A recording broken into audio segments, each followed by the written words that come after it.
Assalamualaikum warahmatullahi wabarakatuh.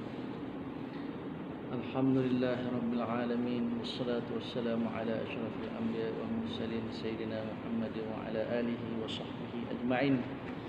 Allahumma 'allimna mimma jahilna wa dhakkirna mimma nasina. Allahumma faqihna fid din. Allahumma salli ala sayyidina Muhammad wa ala alihi wa sahbihi ajma'in. Amma ba'd. Alhamdulillah, tuan-tuan, puan-puan, semua jemaah surau An-Nur Bandar Puteri Kelang. Alhamdulillah, pada kali ini kita dapat menyambung kuliah bulanan kita, iaitu pada hari Khamis minggu yang kedua, iaitu pada tarikh 10 Disember 2020. Kita menyambung kitab tafsiran ayat-ayat ya ayyuhalladzina amanu pada yang ada kitab pada muka surat 248. Berkata musannif rahimahullahu taala,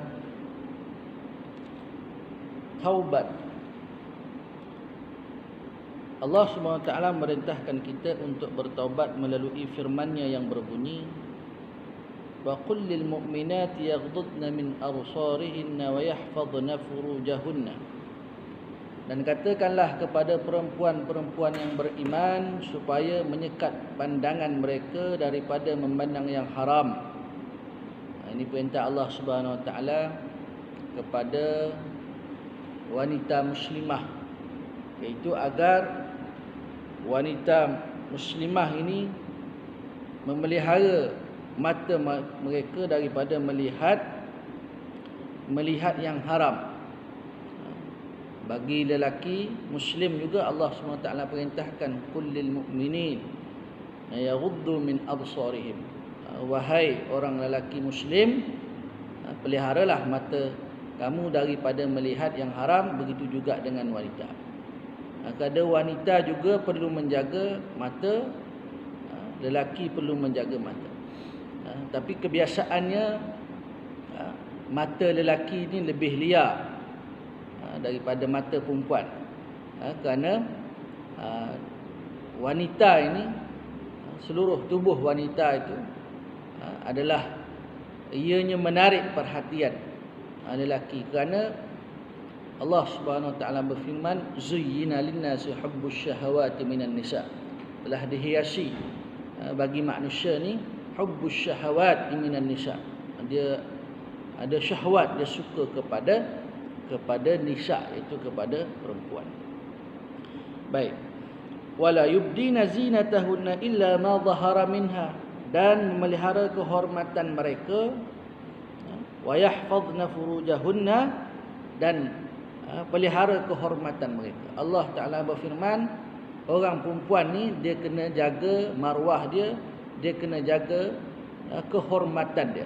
Sebab itu dalam Islam orang perempuan ini dia kena tutup aurat dengan sempurna supaya tidak dilihat oleh orang lelaki. Maka kalau orang perempuan yang tidak menutup aurat, maka dia tidak menjaga kehormatan dia.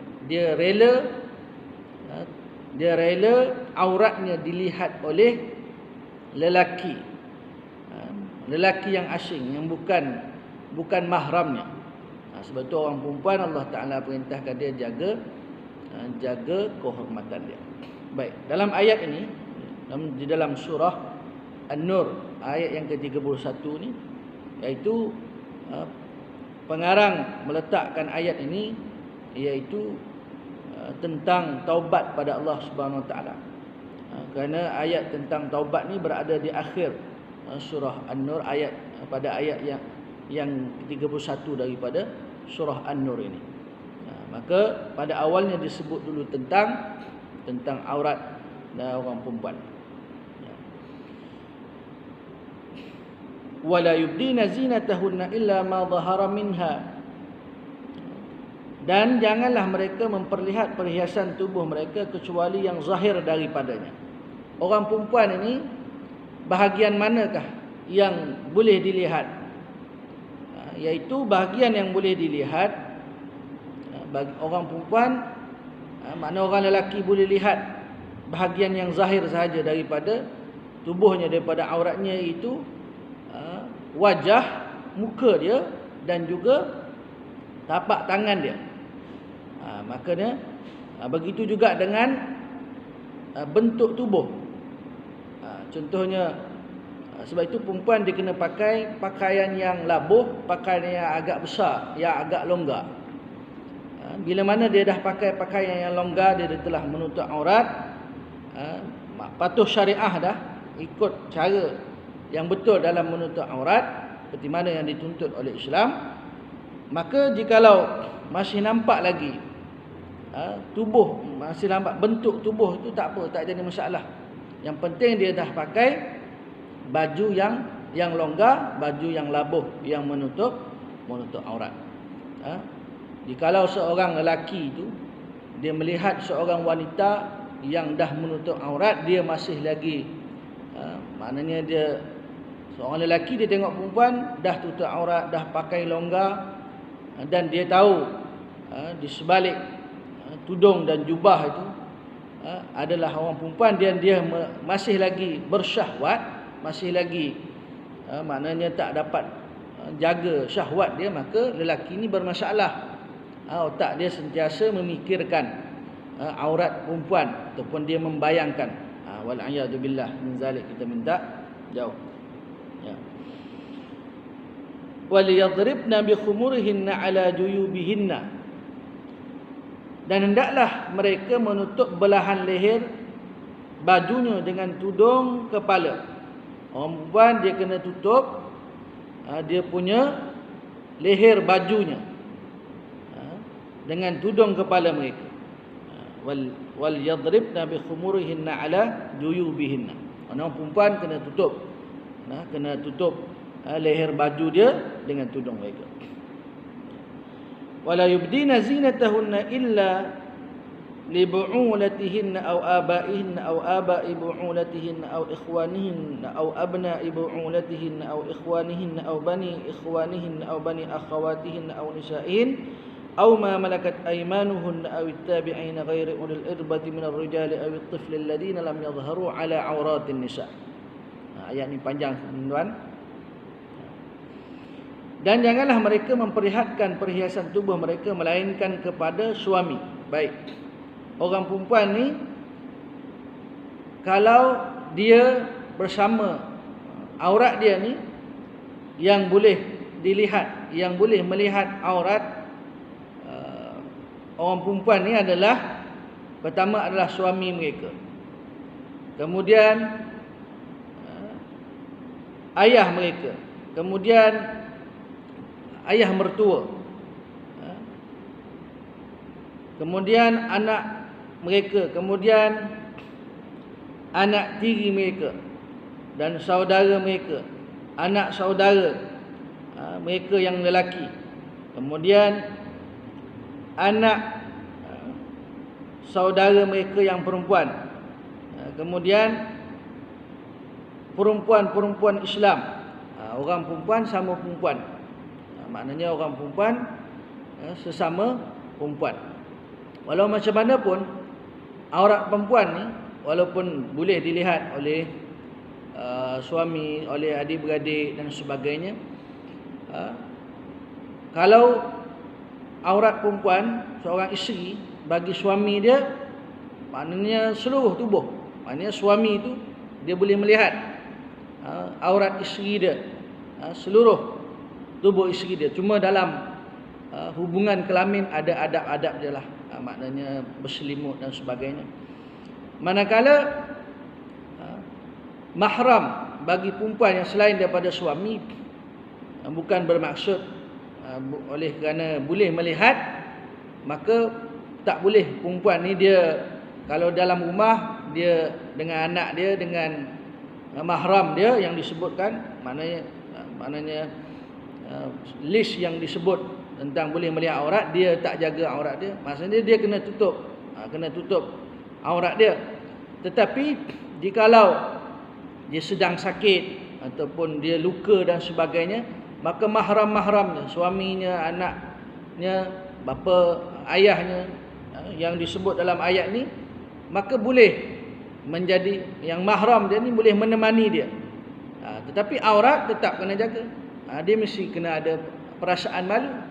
Bukan bermaksud ini anak saudara yang ada dalam bilik ni, dalam rumah ni, semua ni boleh melihat aurat saya sehingga dia tak jaga aurat dia. Tak, dia kena jaga aurat dia. Baik. Juga aurat perempuan ini yang boleh melihat dia hamba-hamba. Maknanya zaman dululah, sekarang dah tak ada hamba. Ataupun orang gaji dari orang lelaki yang telah tua. Ini banyaklah nak dibincangkan tentang aurat ni. Ini kita baca dalam terjemahan ayat ini secara terjemahan saja. Lelaki tua yang tidak ada keinginan kepada perempuan, maknanya orang tua dah, dia pun tak teringin dah pada perempuan. Ataupun kanak-kanak dia ni tak tahu lagi tentang aurat perempuan. Maknanya budak-budak, maknanya seorang perempuan dia nak salin baju dan sebagainya, ada budak dalam bilik tu, dalam rumah tu, budak tu tak tahu lagi tentang aurat perempuan. Jadi kalau hari ni budak-budak baru sekolah rendah, sekolah menengah, macam-macam dah dia tahu. Kerana apa? Hari ni macam-macam ada dalam handphone, Facebooknya, Instagramnya dan sebagainya. Orang kafir macam-macam buat apa nama ni, yang TikTok lah sebagainya, macam-macam lah tuan-tuan. Maka hari ni budak-budak dengan budak-budak zaman Nabi SAW dulu tak samalah dengan budak-budak dulu dengan sekarang. Kemudian wala yadribna bi arjulihinna liyu'lama ma nukhfina min zinatihin. Kemudian janganlah mereka menghentak kaki untuk diketahui orang akan apa yang tersembunyi dari perhiasan mereka. Orang perempuan dia tak boleh berjalan berbunyi. Contohnya dia pakai kasut dia tu tumit dia tajam, ataupun kasut yang dia pakai tu dia berjalan berbunyi. Jadi daripada bunyi itu diketahui. Contohnya perempuan dia pakai rantai di kaki dia. Macam orang India tu, dia joget. Bunyi rantai tu, maka orang tahu perhiasan yang dipakai oleh perempuan. Bunyi kecing-kecing. Jadi lelaki tahu perempuan ni dia pakai rantai pada kaki. Maka lelaki tu mungkin dia fikiran dia kotor, dia memikirkan perhiasan, dia terbayang kaki perempuan tu ada rantai. Baik. Kemudian sampailah pada kalimah taubat, wa tubu ilallahi jami'an ayyuhal mu'minuna la'allakum tuflihun. Dan bertaubatlah kamu sekalian kepada Allah.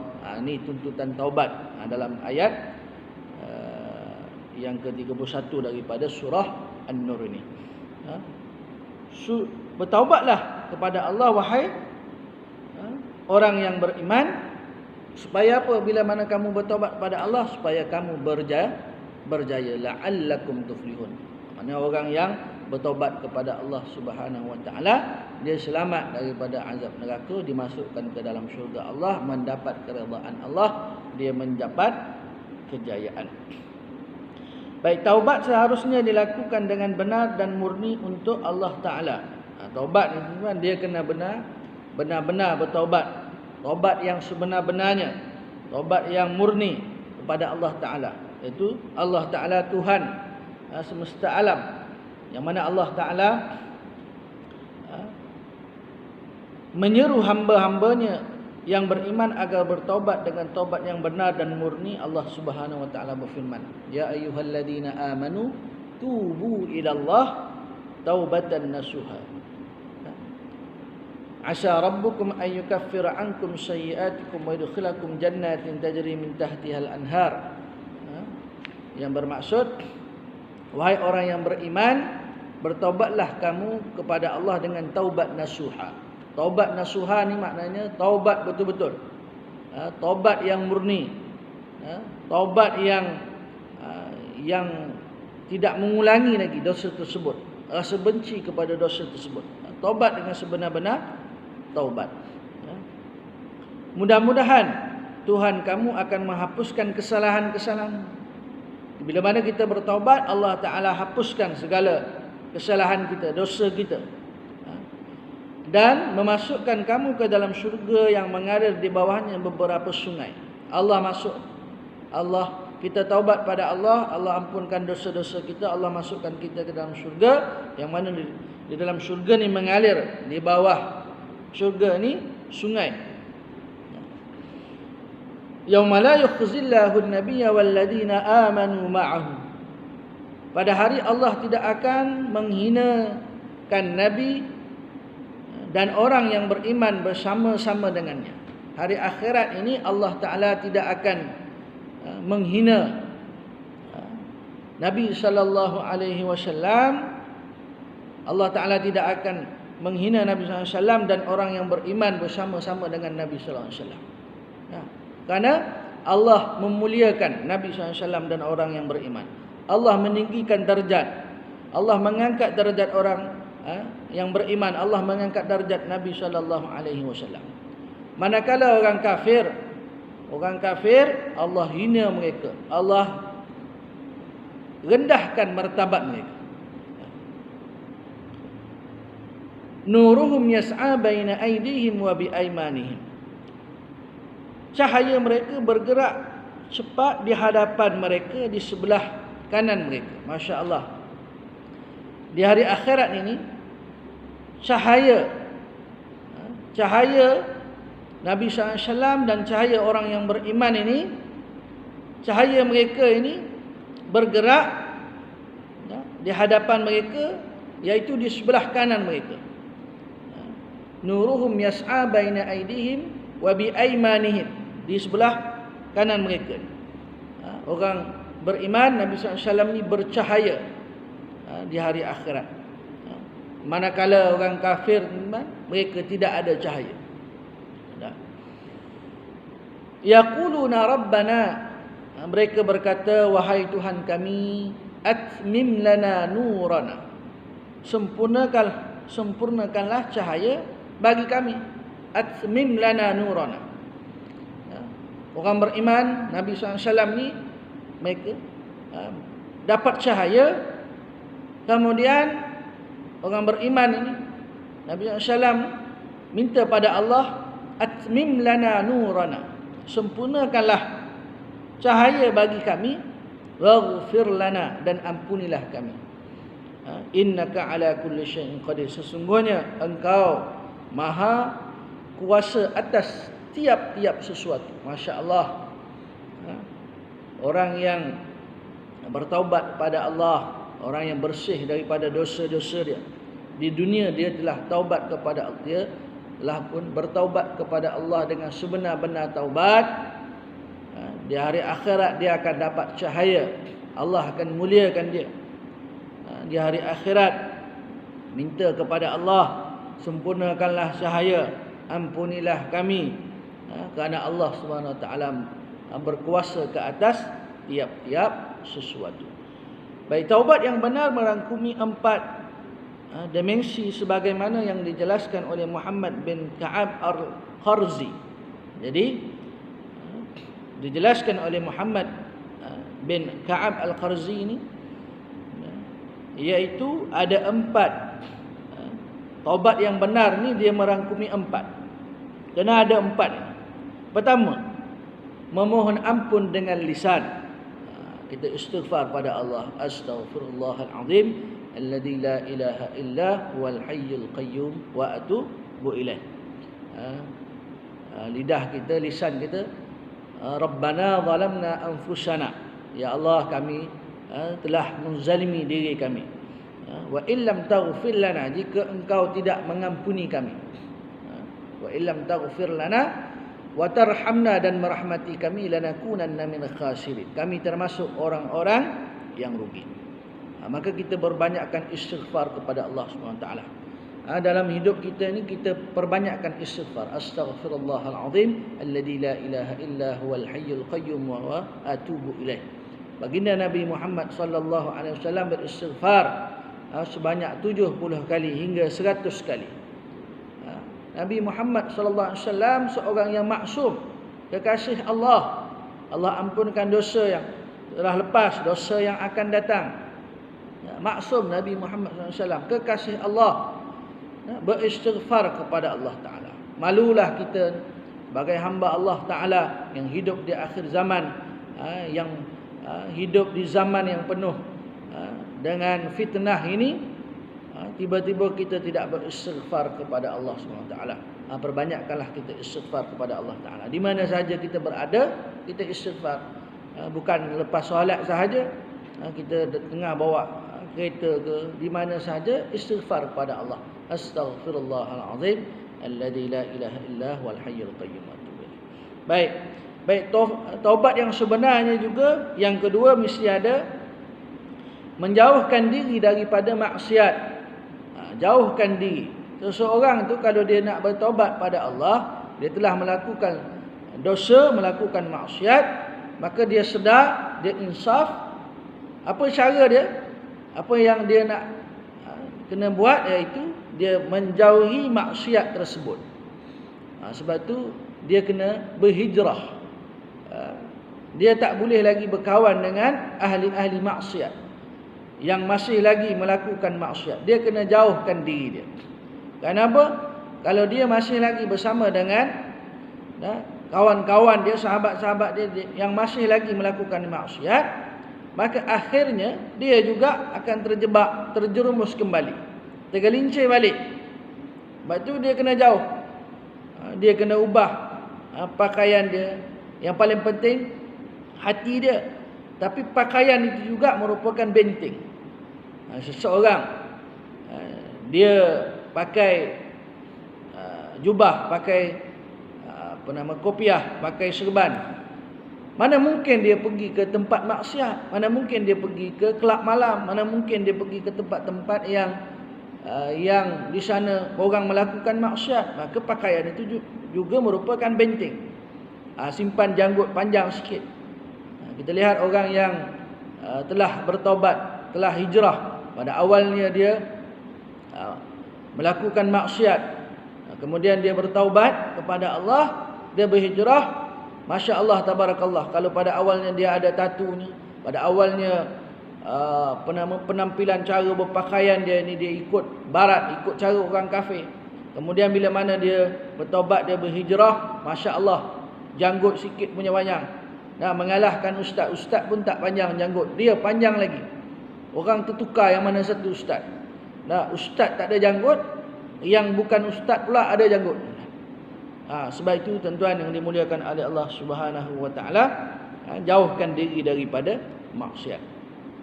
Kemudian menjauhi teman-teman yang rosak akhlaknya.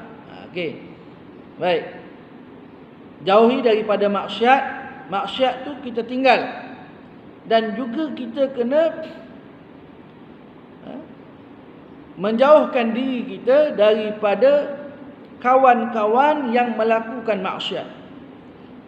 Kita kena, pertama, maksiat itu sendiri kita tinggalkan. Kita tak buat dah maksiat tersebut. Kemudian kita juga kena jauhkan diri kita daripada pelaku maksiat. Si fulan tu masih lagi melakukan maksiat, maka kita tak boleh berkawan dengan dia. Kalau kita niat nak dakwah dia, kita pastikan dulu kita kuat, kita ada kekuatan untuk kita nak dakwah dia, kita nak ajak dia, kita nak seru dia.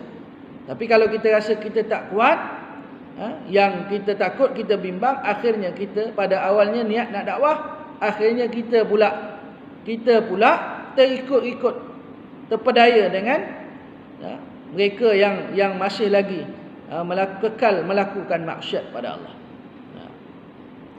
Kemudian taubat yang sebenarnya juga tidak ingin kembali lagi melakukan maksiat. Dalam hati dia, aku tak akan melakukan maksiat. aku tak akan mengulangi maksiat ini. Pegang betul-betul. Betul-betul nak berubah maksiat ni, maksiat yang telah pernah aku lakukan. Saya tak akan mengulangi maksiat. Kita ni manusia biasa. Kita melakukan satu dosa, kemudian kita taubat kepada Allah Ta'ala, kemudian kita mengulangi lagi. Taubat lagi kepada Allah Subhanahu Wa Ta'ala.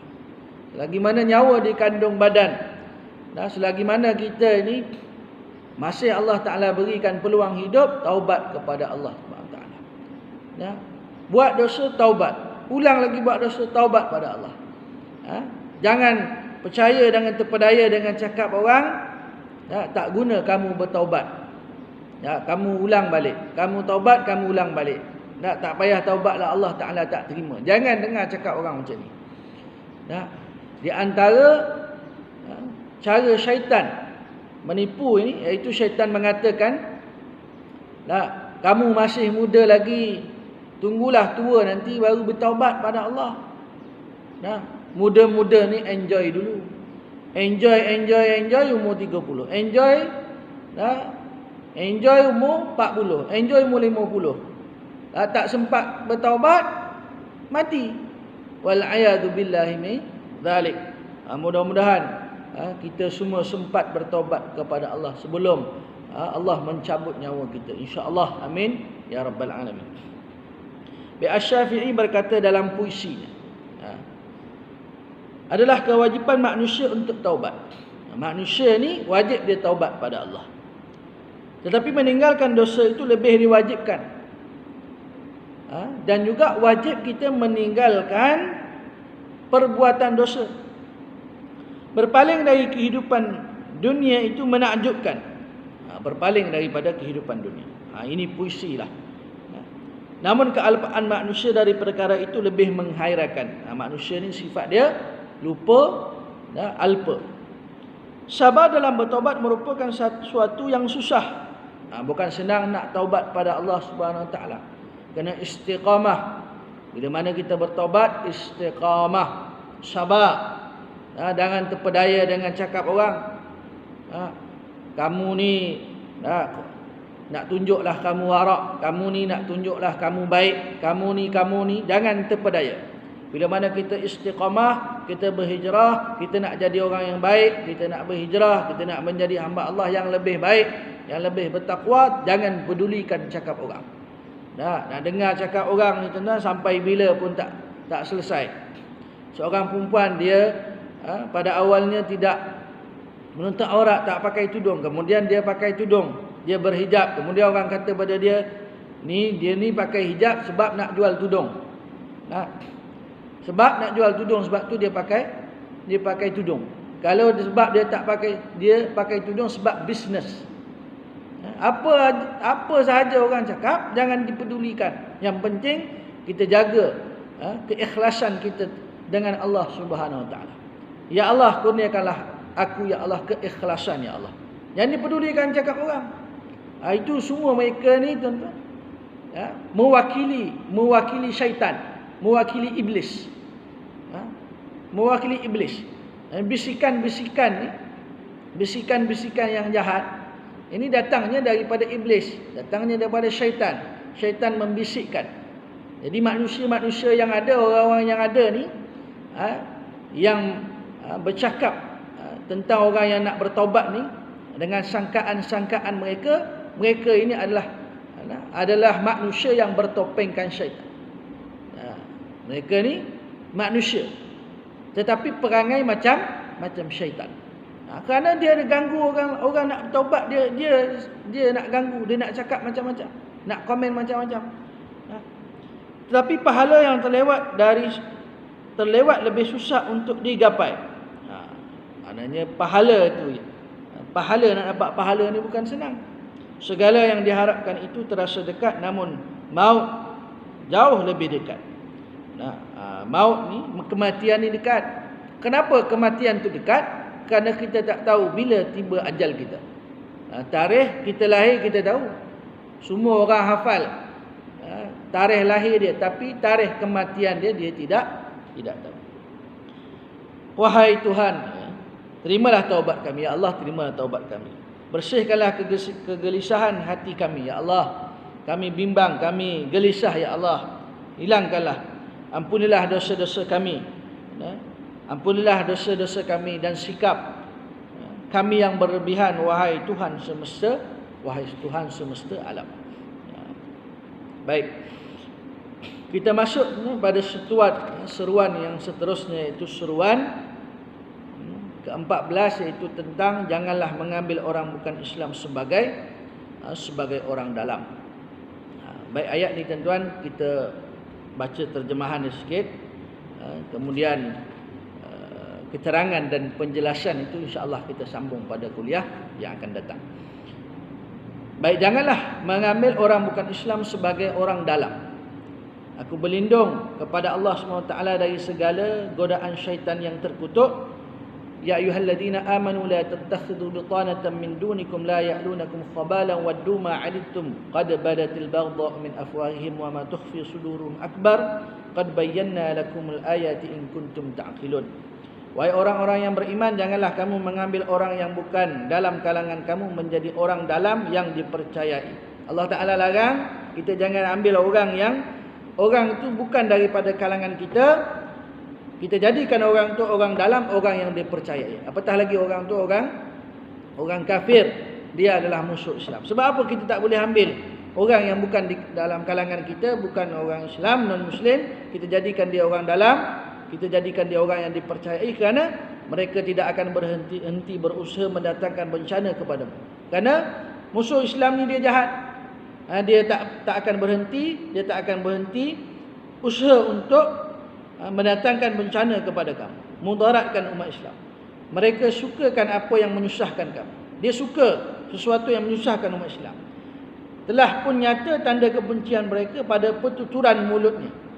Dengan lisan mereka dah ada tanda dah mereka benci kepada Islam. Dan apa yang disembunyikan oleh hati mereka lebih besar lagi. Pada lisan dia kita dah tahu musuh Islam ni benci pada Islam. Di dalam hati dia yang dia sembunyikan, kemunafikan itu jauh lebih besar. Sesungguhnya telah kami jelaskan kepada kamu keterangan-keterangan itu jika kamu mau memahaminya. Allah Ta'ala berfirman, Allah telah jelaskan iaitu keterangan-keterangan, iaitu jangan mengambil orang bukan di kalangan kita menjadi orang dalam, menjadi orang yang dipercayai, itu mengambil orang kafir, musuh Islam menjadi orang yang dipercayai, orang dalam. Jadi Allah Ta'ala telah jelaskan jika kamu mau memahaminya, jika umat Islam, jika kita in kuntum ta'qilun, jika kita hendak memahami apa yang telah diterangkan oleh Allah Subhanahu Wa Ta'ala. Baik, saya kira cukup kuliah pada kali ini. InsyaAllah kita akan sambung pada kuliah yang akan datang, iaitu keterangan dan penjelasan itu tentang Allah Ta'ala melarang kita mengambil orang bukan Islam, musuh Islam, kita jadikan dia orang dalam, kita jadikan dia orang yang dipercayai. Allah Ta'ala larang. Tak boleh kita ambil orang bukan Islam, orang yang bukan daripada kalangan kita, kita jadikan dia orang dalam, kita jadikan dia orang yang dipercayai. Wallahu alam. Yang baik itu datang daripada Allah Subhanahu Wa Taala. Salah dan silap itu datang daripada kekurangan kejahilan diri saya. Saya mohon keampunan kepada Allah Ta'ala dan saya minta maaf dengan tuan-tuan perempuan semua jemaah surau An-Nur Bandar Puteri Kelang. Mudah-mudahan Allah Subhanahu Wa Taala memberikan kefahaman kita, merahmati kita. Mudah-mudahan Allah Subhanahu Wa Taala membimbing kita menjadi hamba Allah yang benar-benar bertakwa kepada Allah Ta'ala. Wallahu a'lam. Aqulu qawli hadha wa astaghfirullahal azim wa li wa lakum. Assalamualaikum warahmatullahi wabarakatuh.